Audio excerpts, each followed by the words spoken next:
Physiology में आज हमारा यूनिट 2 है that is called as the homeostasis. Homeostasis basically क्या होता है कि देखिए हमारी बॉडी का ना एक इंटरनल इन्वायरमेंट होता है। बॉडी का जो इंटरनल इन्वायरमेंट है वो हमेशा जो है रिलेटिवली कांस्टेंट रहता है despite the changes in the external environment. यानी एक्सटर्नल इन्वायरमेंट में जितनी मर्जी चेंजेस आ जाएं, बॉडी का इंटरनल इन्वायरमेंट जो है हमेशा मेंटेन्ड रहे। इसी फिनोमिना को हम कहते हैं होम्योस्टेसिस। जैसे कि हमारी बॉडी का नॉर्मल टेम्परेचर है 37.5। अब आजकल जैसे सर्दियां चल रही हैं तो बाहर का टेम्परेचर सुबह के टाइम 3 होता है, शाम के टाइम कोई 7-8 होता है, दोपहर के टाइम कोई 1514 होगा। लिहाजा बाहर का टेम्परेचर कॉन्स्टेंटली बढ़ भी है, बढ़ता भी है, कम भी होता है, लेकिन हमारा इंटरनल इन्वायरमेंट का जो टेम्परेचर है वो 37.5 ही रहता है। लिहाजा ये जो इंटरनल इन्वायरमेंट को मेंटेन रखना है इसी को हम कहते हैं होम्योस्टेसिस। अब इसमें बॉडी के डिफरेंट फैक्टर्स हैं, जैसे कि बॉडी का ग्लूकोज लेवल है वो भी होम्योस्टेसिस है के थ्रू मेंटेन रहता है, बॉडी का टेम्परेचर होम्योस्टेसिस के थ्रू मेंटेन रहता है। तो ये जो होम्योस्टेटिक मैकेनिज्म्स होते हैं ना, अब ये दो तरह के होते हैं। एक तो होती है पॉजिटिव फीडबैक मैकेनिज्म, एक होता है नेगेटिव फीडबैक मैकेनिज्म। ठीक है, इसको हम बाद में डिटेल में डिस्कस करेंगे कि पॉजिटिव फीडबैक क्या होता है और नेगेटिव फीडबैक क्या होता है। लेकिन अगर पहले बात करें पॉजिटिव फीडबैक की, तो इसमें क्या होगा, जो ओरिजिनल स्टिम्युलस होता है, यानी कि जो ओरिजिनल चेंज आता है, stimulus is any change in the environment. Original stimulus होगा वो पुश करेगा वेरिएबल को farther, for example blood clotting में या during birth of a baby में। तो जब भी पॉजिटिव फीडबैक आता है, पॉजिटिव फीडबैक में जो स्टिम्युलस होता है उसको मजीद बढ़ा दिया जाता है। यानी जो आपके पास बैलेंस है वो बैलेंस रहता नहीं है, बल्कि बैलेंस को इम्बैलेंस की तरफ लेके जाया जाता है। पॉजिटिव फीडबैक में हमेशा जो फॉरवर्ड होता है ये टुवर्ड्स द इम्बैलेंस फॉरवर्ड करता है। Homeostatic mechanisms are designed to reestablish homeostasis when there is an imbalance. तो होम्योस्टेटिक मैकेनिज्म इसलिए है कि जब भी होम्योस्टेसिस में इम्बैलेंस आए, लिहाजा उस इम्बैलेंस को होम्योस्टेसिस करेक्ट करवा दे। लेकिन पॉजिटिव फीडबैक इसके ऑपोजिट है। पॉजिटिव फीडबैक जो है वो कभी भी वापस होम्योस्टेसिस पे नहीं लाते बात। पॉजिटिव फीडबैक जो है वो मजीद चेंजेस को इंक्रीज करवा देता है। अच्छा, ये जो होम्योस्टेटिक सिस्टम है ना हमारे पास, होम्योस्टेटिक सिस्टम के ना 3 कंपोनेंट्स होते हैं। एक होता है इसके अंदर सेंसर, एक होता है कंट्रोल सेंटर और एक होता है इफेक्टर। सेंसर क्या करता है, सेंसर डिटेक्ट करता है कोई भी स्ट्रेस, कोई भी चेंज जो इन्वायरमेंट में आ जाए उसको सेंसर जो है वो डिटेक्ट कर रहा होता है। ठीक है, अब दूसरी चीज है control centre. Control centre normally हमारे पास होता है ब्रेन। कंट्रोल सेंटर क्या करता है, जब भी कोई चेंज आता है, यानी जो सेंसर कोई भी चेंज को डिटेक्ट करता है वो जाता है कंट्रोल सेंटर में, यानी ब्रेन में। ब्रेन इंफॉर्मेशन रिसीव कर रहा होता है सेंसर से और फिर प्रॉपर जो ऑर्डर्स होते हैं कि अब क्या करना चाहिए बॉडी को, वो मैसेज भेज देता है टुवर्ड्स द इफेक्टर। इफेक्टर क्या है, इफेक्टर हमारे अंदर कोई ना कोई ऑर्गन होता है, किसी भी किस्म का ऑर्गन होगा, कंट्रोल सेंटर उसको मैसेज भेजेगा कि वो ऑर्गन ये फंक्शन परफॉर्म करे ताकि जो होम्योस्टेसिस है वो वापस रीएस्टेब्लिश हो जाए। एग्जांपल देता हूं मैं आपको, जैसे कि आपके पास है बॉडी टेम्परेचर। अब बॉडी टेम्परेचर क्या हो सकता है, फॉर एग्जांपल हाइपरथर्मिया हो गया। हाइपरथर्मिया का मतलब होता है बॉडी टेम्परेचर इंक्रीज हो गया है, यानी बहुत ज्यादा गर्मी है, आपकी बॉडी का टेम्परेचर नॉर्मल से बढ़ गया है, यानी 37.5 था, फॉर एग्जांपल 38 हो गया है। तो अब क्या होगा, हाइपरथर्मिया हुआ, 38 हो गया, तो हमारे स्किन के अंदर रिसेप्टर्स होते हैं, हीट रिसेप्टर्स कहते हैं उन्हें। हीट रिसेप्टर को क्या पता चला कि यार चेंज आया एनवायरनमेंट में। हीट रिसेप्टर क्या करेंगे, फौरन से, ये सेंसर्स हैं, ये फौरन से कंट्रोल सेंटर को जाएंगे। कंट्रोल सेंटर होता है हाइपोथैलेमस, जो कि ब्रेन का पार्ट है। हाइपोथैलेमस के अंदर मैसेज गया कि कोई ना कोई चेंज आया है with in the stimulus. Hypothalamus क्या करता है, फौरन से इफेक्टर को ऑर्डर देता है। इफेक्टर हमने कहा था कोई ना कोई ऑर्गन होता है, यहाँ पे इफेक्टर देख लो, एक तो है स्वेट ग्लैंड्स, दूसरी है स्किन। अब ये अलग ऑर्गन हो गया, ये अलग ऑर्गन हो गया। तो जो कंट्रोल सेंटर है वो इन दोनों को ऑर्डर देता है कि ये अपना फंक्शन परफॉर्म करें ताकि हाइपरथर्मिया को ठीक किया जा सके। तो पहले पहले तो स्वेट ग्लैंड्स क्या करते हैं, स्वेट ग्लैंड्स जो हैं वो स्वेटिंग करते हैं, यानी परस्पायरेशन करेंगे, स्वेटिंग करेंगे। स्वेटिंग से क्या होगा, पानी बाहर आएगा थ्रू स्किन पोर्स, लिहाजा जब परस्पायरेशन होगी तो वो कूलिंग है, स्किन को कूल कर देगा। दूसरा, increase blood flow to the skin, यानी ब्लड फ्लो स्किन की तरफ बढ़ जाती है। जब स्किन की तरफ ब्लड फ्लो इंक्रीज करेगी उससे क्या होगा कि जितना भी हमारे प्लस ब्लड में एक्स्ट्रा वाटर है वो सारा का सारा स्किन के थ्रू बाहर आएगा और कूलिंग इफेक्ट मिलता है, यानी वो हाइपरथर्मिया को वापस कूल डाउन करता है, नॉर्मल पे ले आता है। तो इसको हम कहते हैं नेगेटिव फीडबैक। नेगेटिव फीडबैक कैसे कि जब हाइपरथर्मिया में क्या हुआ था, चेंज आई थी इंक्रीज इन टेम्परेचर, रिजल्ट क्या आया, वापस डिक्रीज इन टेम्परेचर, यानी कि नेगेटिवली उसको नेगेटिव कर दिया, उसको कम करवा दिया गया। अच्छा, इसमें न्यूरॉन्स यूज होते हैं। जो होम्योस्टेसिस होती है ना, इसमें हार्मोन्स के साथ साथ न्यूरॉन्स भी यूज होते हैं। वो कैसे, यानी कि जैसे आपके पास सेंसर्स हैं। अब जो सेंसर होता है हमारे पास, जहां से भी कोई स्टिमुलस आता है वहां से न्यूरॉन्स जाते हैं टुवर्ड्स द रिसेप्टर, फिर रिसेप्टर से न्यूरॉन्स जाते हैं जो है कंट्रोल सेंटर में, कंट्रोल सेंटर भी न्यूरॉन्स के थ्रू मैसेज भेजते हैं टू द इफेक्टर्स। तो यानी ये सारे के सारे न्यूरल पाथवेज हैं, ये न्यूरॉन्स का पाथवे यूज करते हैं। फिर उसके बाद एक नेक्स्ट एग्जांपल लेते हैं हम नेगेटिव फीडबैक की, जो कि है हाइपरग्लाइसीमिया की। हाइपरग्लाइसीमिया क्या है? हाइपरग्लाइसीमिया का मतलब ग्लूकोज का ब्लड के अंदर लेवल इंक्रीज कर जाना, हाइपर कर जाना।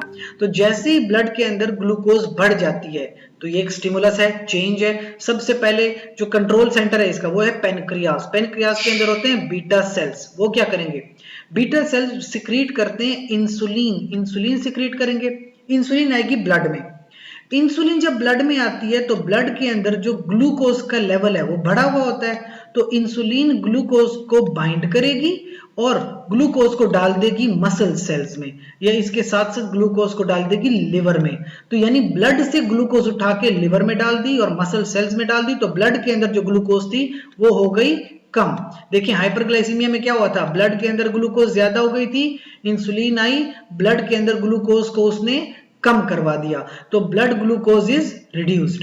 तो स्टिमुलस क्या था? Increase in blood glucose, result क्या हुआ? Blood glucose reduced. तो यानी कि स्टिमुलस को इसने क्या किया? नेगेटिव फीडबैक दिया है, स्टिमुलस को ज्यादा से वापस कम पे लेके आ गया है।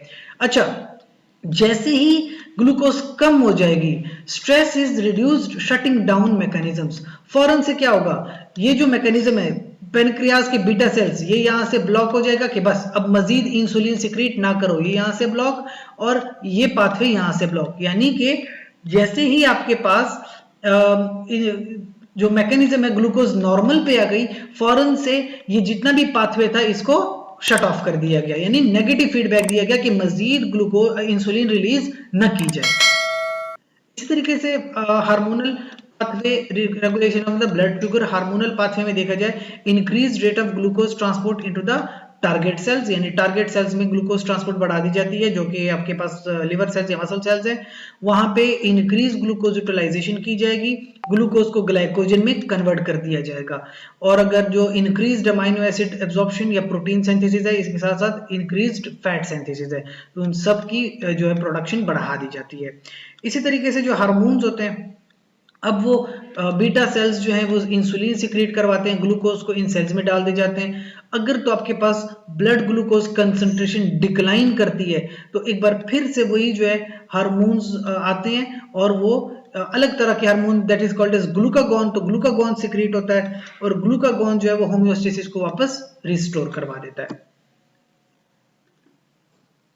जो हमारे पास है पॉजिटिव फीडबैक मैकेनिज्म में देखा जाए, पॉजिटिव फीडबैक मैकेनिज्म में क्या होता है कि एग्जिबिट टू प्राइमरी कैरेक्टरिस्टिक्स। एक तो टाइम लिमिटेशन, ये जो process in the body that must be completed with in a constrained time frame usually modified by positive feedback. Intensification of the stress, मैंने क्या कहा था कि पॉजिटिव फीडबैक में जो स्ट्रेस होता है ना उसको ठीक नहीं किया जाता बल्कि उसको मजीद इंटेंसिफाई कर दिया जाता है, ठीक है, ताकि कोई ना कोई फंक्शन हो। अब जैसे कि स्ट्रेस है, सेंस किया गया, कंट्रोल सेंटर में गया, कंट्रोल सेंटर से इफेक्टर पे आया और इफेक्टर ने क्या किया? स्ट्रेस को रिड्यूस नहीं किया बल्कि स्ट्रेस को मजीद बढ़ा दिया। जैसे कि आपके पास है जो लेबर होता है, यानी कि जब बच्चा पैदा होता है तो pressure on the uterine fetus of uterine wall. अब जो आपके पास लेट्स सपोज ये यूट्रस है और यहाँ पे लेट्स सपोज कोई फीटस प्रेजेंट है, तो अब क्या होगा कि इस फीटस में जब ये फीटस कंप्लीट हो जाता है, 9 मंथ्स का हो जाता है, 38 वीक्स का, तो ये प्रेशर डालता है यूट्राइन की वॉल पे। अब जब ये प्रेशर डालेगा ना इधर, तो उस प्रेशर से क्या होगा, यहाँ पे जो न्यूरॉन्स आएंगी हैं, न्यूरॉन्स स्टिमुलेट होती हैं और वो जैसे ही स्टिमुलेट होंगी वो हाइपोथैलेमस में चली जाएंगी। हाइपोथैलेमस कंट्रोल सेंटर है। हाइपोथैलेमस क्या करता है? हाइपोथैलेमस ऑक्सीटोसिन की प्रोडक्शन को बढ़ा देता है। ऑक्सीटोसिन आता है और जो यूट्राइन वॉल्स हैं इनकी कॉन्ट्रैक्शन को इंटेंसिफाई कर देता है। तो जब इनकी कॉन्ट्रैक्शन इंटेंसिफाई होगी, इनकी कॉन्ट्रैक्शन की इंटेंसिफिकेशन से फिर से प्रेशर पड़ेगा यूट्राइन वॉल पे, वो फिर से जो है हाइपोथैलेमस में जाएगा, वहां से फिर से ऑक्सीटोसिन के लेवल बढ़ जाते हैं। यानी जितनी ज्यादा कॉन्ट्रैक्शंस होंगी उतना ज्यादा ऑक्सीटोसिन रिलीज होगा, जितना ज्यादा ऑक्सीटोसिन रिलीज होगा उतना ज्यादा कॉन्ट्रैक्शन होगा।